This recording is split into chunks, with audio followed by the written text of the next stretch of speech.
तो देखते हैं कि ब्लैक बॉडी स्पेक्ट्रम क्या होता है। ब्लैक बॉडी स्पेक्ट्रम मतलब ब्लैक बॉडी जब भी हम लोग हीट करते हैं, उसका टेम्परेचर बढ़ाते हैं, तो वो कुछ एनर्जी रेडिएट करता है।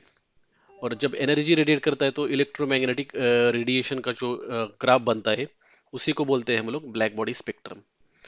तो यहाँ पे ब्लैक बॉडी स्पेक्ट्रम का एक ग्राफ है। तो एक्स एक्सिस पे वेवलेंथ है और वाई एक्सिस पे स्पेक्ट्रल पावर डेंसिटी, मतलब जो भी रेडिएशंस हो रहा है उसका डेंसिटी कितना है। तो और यहाँ पे देख सकते हैं कि हम लोग टेम्परेचर इंक्रीज कर सकते हैं। तो देखते हैं कि जब भी ब्लैक बॉडी का टेम्परेचर एकदम कम रहता है, 200 के रहता है, तो ग्राफ कैसे दिखता है। तो यहाँ पे देख सकते हैं कि यहाँ पे कुछ लाइंस नहीं दिख रही है, तो मतलब रेडिएशन बहुत कम हो रहा है। जैसे जैसे हम लोग टेम्परेचर उसका बढ़ाते जाते हैं, तो यहाँ पे आप देख सकते हैं कि उस ब्लैक बॉडी का कलर चेंज हो रहा है। पहले ब्लैक था, यहाँ पे अभी रेड आना चालू हो चुका है। और डेली लाइफ में हम लोग ये बहुत सिनेरियो देखते हैं, जैसे कि फॉर एग्जांपल कोई कोयला है और उसको आप लोग जला रहे हो, तो वो पहले कलर चेंज करता है, रेड कलर हो जाता है। जैसे जैसे टेम्परेचर बढ़ता है उस कोयले का, वो कलर चेंज करते जाता है। ठीक है ना, इस तरह से। और बहुत टेम्परेचर हो गया, जैसे 4800 केल्विन हो गया, तो वो वाइट दिखने जाता है। और उसके बाद धीरे धीरे ब्लू कलर भी दिखने लगता है, और उसके बाद वॉयलेट भी दिखने लगता है। तो यहाँ पे आप देख सकते हैं कि ग्राफ में जैसे जैसे टेम्परेचर बढ़ रहा है, तो ग्राफ का ये सेक्शन भी बढ़ रहा है, मतलब स्पेक्ट्रल डेंसिटी यहाँ पे आप देख सकते हैं। एट स्पेसिफिक टेम्परेचर वो पीक हो रहा है, जैसे कि इस केस में यहाँ पे वो पीक हो रहा है। और यहाँ पे जो भी लैम्बडा है उसको बोलते हैं हम लोग, वेवलेंथ है उसको बोलते हैं लैम्बडा मैक्स, क्योंकि उस वेवलेंथ पे और इस टेम्परेचर पे ज़्यादा से ज़्यादा रेडिएशन हो रहा है। इस तरह से आप लोग इस ग्राफ को पढ़ सकते हो। और एक चीज़ आपको देखना पड़ेगा कि जैसे जैसे टेम्परेचर बढ़ रहा है, तो यहाँ पे पीक हो रहा था, ठीक है ना, इस टेम्परेचर पे 4300 केल्विन पे यहाँ पे पीक हो रहा है। जैसे हम लोग टेम्परेचर बढ़ाते हैं, वो शिफ्ट हो जाता है लेफ्ट साइड पे, अल्ट्रा वायलेट रेंज पे। ठीक है ना, इस तरह से जैसे जैसे टेम्परेचर बढ़ रहा है, अल्ट्रा वायलेट जो रेंज है यहाँ पे, वो शिफ्ट हो रहा है, और डेंसिटी। और जैसे जैसे हम लोग यहाँ पे वेवलेंथ जैसे जैसे कम हो जाता है, या फ्रीक्वेंसी बढ़ती है इन अदर टर्म्स, तो ये आप देख सकते हैं कि रेडिएशन कम हो रहा है। ठीक है ना, यहाँ पे। तो ये एक्चुअली एक्सपेरिमेंट से प्रूव हो चुका है कि इस तरह से रेडिएशन होता है ब्लैक बॉडी। तो एक्सपेरिमेंट्स हमको क्या बताता है कि जैसे जैसे वेवलेंथ कम होते जा रहा है, ठीक है ना, वेवलेंथ जैसे जैसे कम होते जा रहा है, ये जो एनर्जी रेडिएट हो रही है वो भी कम होती जा रही है। ठीक है ना, that is also coming down. लेकिन क्लासिकल फिजिक्स की अगर हम लोग बात करते हैं, तो साइंटिस्ट का मानना था कि जैसे जैसे वेवलेंथ कम हो रही है, वैसे वैसे जो एनर्जी रेडिएट हो रही है वो भी इंक्रीज होनी चाहिए थी। लेकिन यहाँ पे उल्टा हो रहा था। ठीक है ना, एनर्जी कम हो रही थी, जैसे ये इस ग्राफ पे दिख रहा है। वेवलेंथ जैसे ही रिड्यूस हो रही है, एनर्जी कम क्यों हो रही है, इस प्रॉब्लम का सोल्यूशन किसी के पास नहीं था।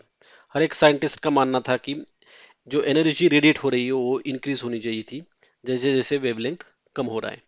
और यहाँ पे आप देख सकते हैं इस फॉर्मूले में, यहाँ पे बी लैम्बडा जो है, इसको स्पेक्ट्रल रेडियंस बोलते हैं। मतलब एक तरह से आप बोल सकते हो कि power emitted per unit emitting area पर स्टेरेडियन पर यूनिट वेवलेंथ। एक तरह से बोल सकते हैं कि ये एनर्जी का फॉर्मूला है। ये जो भी रेडिएशन हो रहा है उसको एनर्जी में कैलकुलेट कर दिया है। तो यहाँ पे जो फॉर्मूला दिया है उन लोगों ने, ये स्पेक्ट्रल रेडियंस का फॉर्मूला है, मतलब एक तरह से एक एनर्जी का फॉर्मूला है। तो ये जो एनर्जी है वो इनवर्सली प्रोपोर्शनल है इससे। Energy is inversely proportional to wavelength. ठीक है ना, तो वेवलेंथ अगर कम हो रहा है तो एनर्जी इंक्रीज होना चाहिए। ठीक है ना, इसी फॉर्मूले के इस तरह से भी देख सकते हैं, energy is directly proportional to frequency. तो जैसे जैसे फ्रीक्वेंसी बढ़ रहा है, एनर्जी भी ज्यादा रेडिएट होनी चाहिए थी। तो इसी को अल्ट्रा वायलेट कैटास्ट्रोफी भी बोलते हैं। क्यों ऐसा बोलते हैं? क्योंकि it is the expression of the fact that the formula misbehaves at higher frequencies. तो फॉर्मूला ऐसे हो जाता है, मतलब energy should be infinite when frequency is infinite. So this is what scientists were assuming. लेकिन एक्सपेरिमेंट क्या बता रहा है? एक्सपेरिमेंट बता रहा है कि ऐसा नहीं हो रहा है, एनर्जी कम रेडिएट हो रही है। ठीक है, यहाँ पे जब फ्रीक्वेंसी ज़्यादा है तो एनर्जी कम रेडिएट हो रही है। ये जो प्रॉब्लम था, इसका सॉल्यूशन किसी भी साइंटिस्ट के पास नहीं था। करीबन 40-50 साल तक लोग इसका सॉल्यूशन ढूंढते रहे, लेकिन किसी को भी इसका सॉल्यूशन नहीं मिला। लेकिन 1900 में एक साइंटिस्ट था, मैक्स प्लैंक, उसने एक फॉर्मूला डिराइव किया। उसके हिसाब से electromagnetic radiation can be emitted और absorbed only in discrete packets called as quanta of energy. तो इसका क्या कहना था कि एनर्जी जो है कंटिन्यूअसली रेडिएट नहीं होती है, एनर्जी इज रेडिएटेड और एब्जॉर्ब्ड, लाइक एमिटेड और absorbed only in the discrete packets, और उसी को बोलते हैं क्वांटा ऑफ एनर्जी। और यही फाउंडेशन था क्वांटम फिजिक्स का या फिर क्वांटम मैकेनिक्स का। And Planck said that the energy of the quanta is equal to h mu, that is h into frequency. और यहाँ पे एच जो है वो प्लैंक्स कांस्टेंट है। And then Planck's assumption led to the correct form of the spectral distribution functions.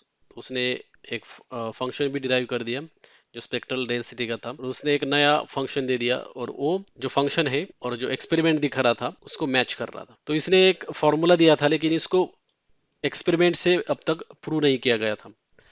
तो बाद में 1905 में क्या हो गया, अल्बर्ट आइंस्टाइन ने उसको प्रूव कर दिया।